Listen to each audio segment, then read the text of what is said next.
Thanks for always finishing your lunch. Huh? I haven't been eating it. What? I've been throwing it away. I couldn't believe my ears. I get up early to prepare his lunch every morning, and turns out he's been throwing it away. Why would you do that? It's my lunch. I can do what I want, right? I was heartbroken. Seeing my husband laugh as he said that, I lost faith in him as a person, and I decided to get back at him. I show him that I'm not always a submissive wife. Please marry me. Yes. 1 year after we started dating, I married my husband. We met at work. He worked at the head office, and I worked at the sales office. While we were dating, he was always putting me first, taking me to my favorite places, letting me eat my favorite foods. Every day I was happy, thinking about the wonderful life waiting for us. But his attitude changed drastically after we got married. He would always nitpick on everything I do and made all the decisions himself.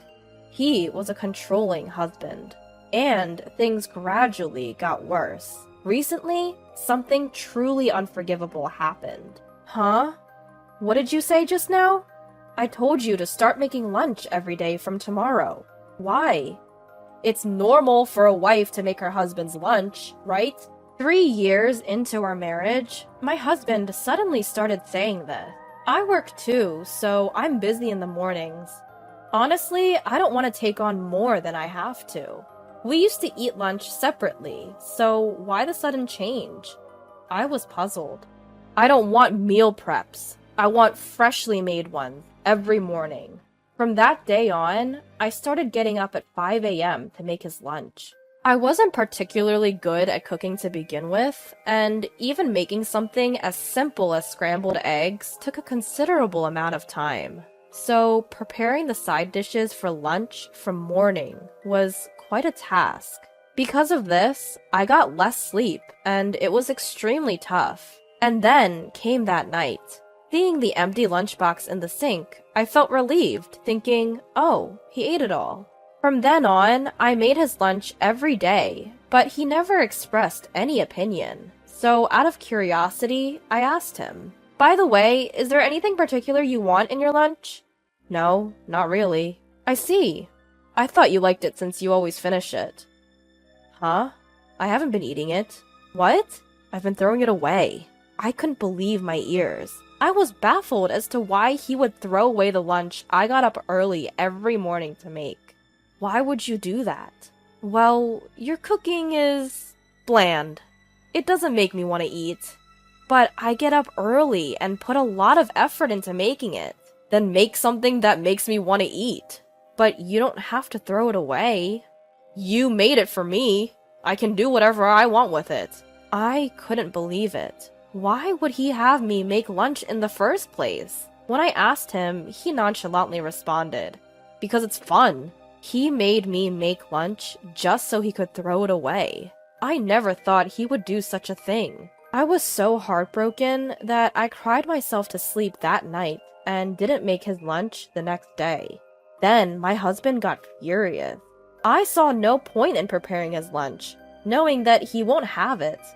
But if I snapped back, I knew he would throw a temper, so I decided to fix his lunch again, starting the next day. But it's going to be thrown away anyway. Feeling more and more hollow each day as I made his lunch, I gradually began to prepare fewer items. You've been slacking off recently, haven't you? Do you think I wouldn't notice? I'm sorry, but if you're not going to eat it, it's the variety of food that makes me feel refreshed when I throw it away. Don't you get it? I don't understand at all. And because of my lack of sleep every day, I was so weakened that I started making mistakes at work. That's when I heard a certain rumor. It was that my husband was bad-mouthing me. When I asked my colleague, who went on a business trip from our sales office to the headquarters for details, he was apparently saying things like, useless wife, and she can't do anything without me. She has no will of her own. It's bad enough that he's saying these things behind my back, but hearing such a thing, I can't just sit back and take it. On the weekend, to confirm the truth, I asked a close friend who works at the headquarters. Mickey. I've heard it too. Really? Well, your husband's basically harsh on women. I don't know if it's because he's good at his job, but he seems to think that women should only be assigned to make photocopies or something. No way. He wasn't like that before you got married. Did you do something? It's the other way around. I'm the one being treated poorly. How's he treating you? I told Mickey about him throwing away my lunch. As she listened, she got very angry and hugged me as she cried. You've been very patient. I can't imagine how hard it must have been. Why are you crying, Mickey? I'm crying for you, idiot. But that's unacceptable. He needs to learn his lesson. That's true. He's wronged you. Are you not considering getting a divorce? I have concerns about money right now. You can handle that. I'm more worried about you. You're numb to the pain even after being mistreated like that. That's a sign you're not okay. It's not like I'm numb. I'm pissed. Then Mickey looked at me intently. Do you want to get a divorce? That's... In reality, the word divorce had been hovering in my mind. Fortunately, we had no children. I found myself wondering if I should continue living with my abusive husband for the rest of my life. To think things through, I wanted to make use of this opportunity. I looked straight into Mickey's eyes and said, "There's something I want to try. Will you help me?" "Of course. Thank you. I want to use your position." You see, Mickey is actually the granddaughter of our chairman. Moreover, she's currently working as an executive assistant at the headquarters. I can't not make use of such a powerful ally. That's quite an idea. I get it. I'm starting to look forward to this. If this goes well, I can get my husband to be ashamed of himself. On the following Monday, as usual, I handed my husband his lunch. Do you have time tonight? What's up all of a sudden? You know Mickey, my friend who works as an executive assistant? Yeah? What about her?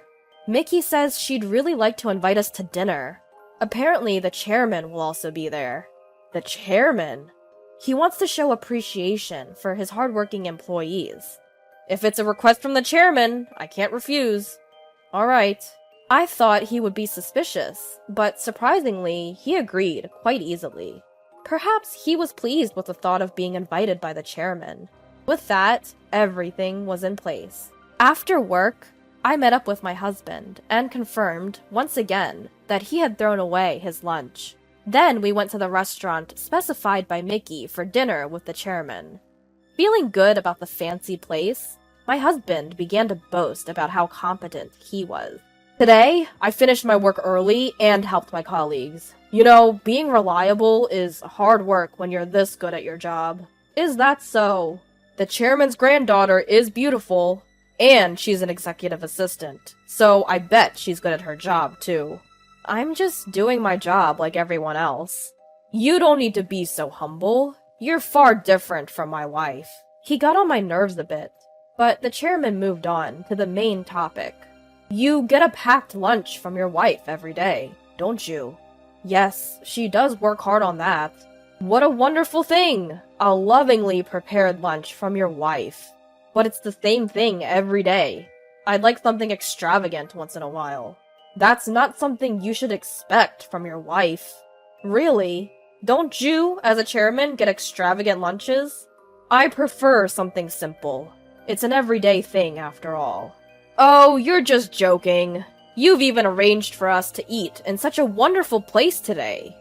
My husband's attitude was completely different from usual. He must be trying to put on a good show in front of the chairman. I watched nervously, not knowing how it would turn out.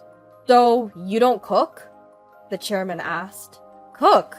No, that's woman's work. I don't think that's the case nowadays. I think it's normal for men to work outside home, and for women to take care of home. We both work, but ideally, I'd like my wife to stay at home. Really? Men are breadwinners, and women are homemakers. That's how it's supposed to be. That's a rather old-fashioned way of thinking. Really? I think all men in the world would think the same way. Despite the increase in women's participation in society, they end up taking a maternity leave or quit their job. In the end, it's men who run the society. And it's the same in our company as well. Don't you agree, Mr. Chairman?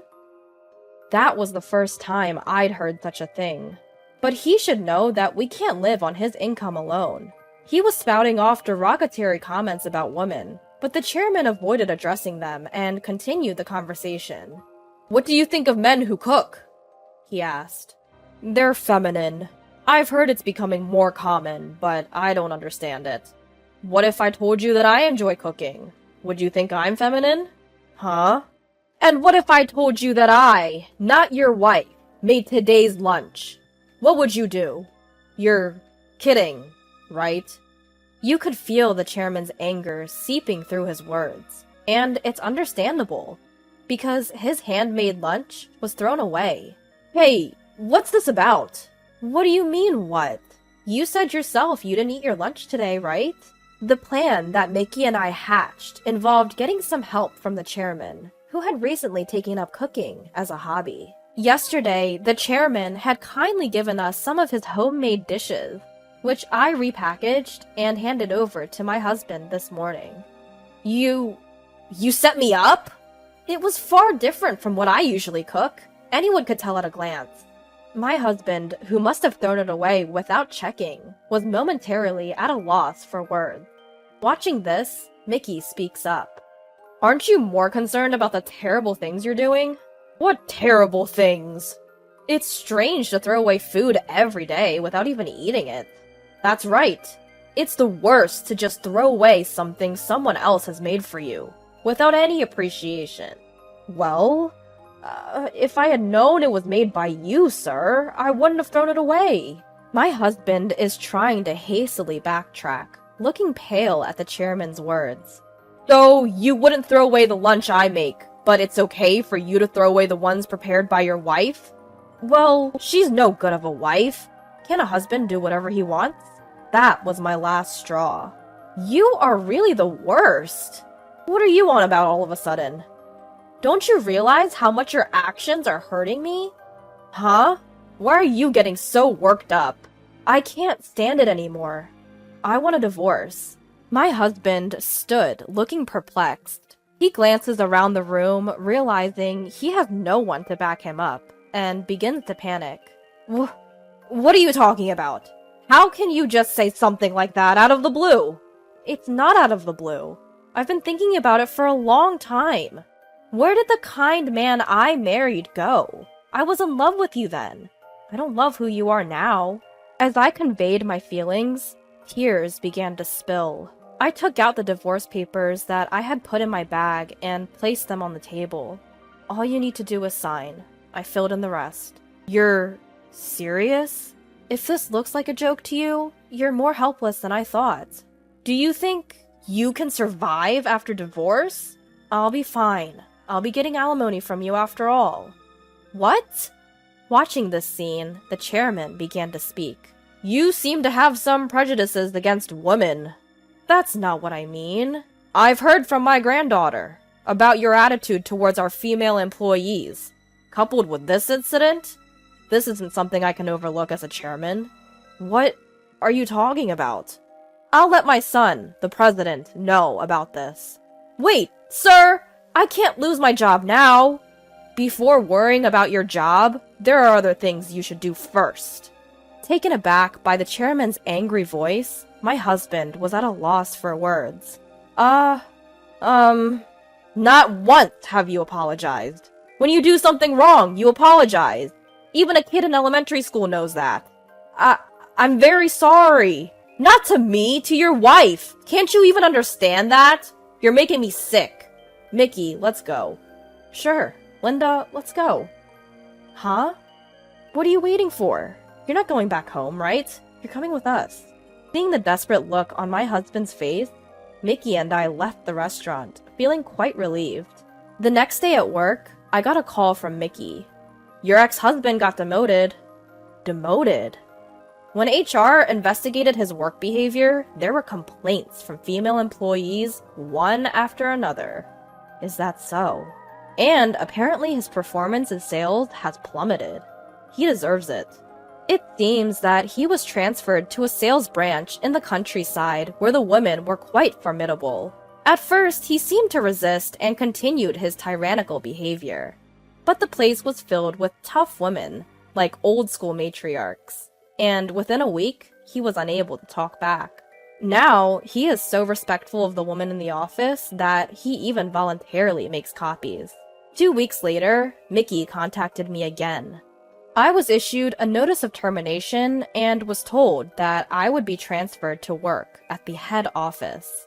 And a secretary position. What does this mean? I think this is the chairman's doing. It seems that the chairman took a liking to me after seeing my declaration the other day. So he spoke with the president to allow me to work as a trainee secretary with Mickey. Oh, and there's a message from Grandpa. What? He said, "We're going to have a dinner party once a month where you'll eat his homemade food." This is an order coming from him as a chairman. What? Chairman's gonna cook for me? He apparently wants to treat you. He even mentioned taking cooking classes. Later, the divorce was finalized successfully. I was able to receive my desired amount of alimony, which was $20,000. I lost a husband, but I gained a new friend. I'm happy. From now on, I plan to have my chairman teach me how to cook delicious meals for myself.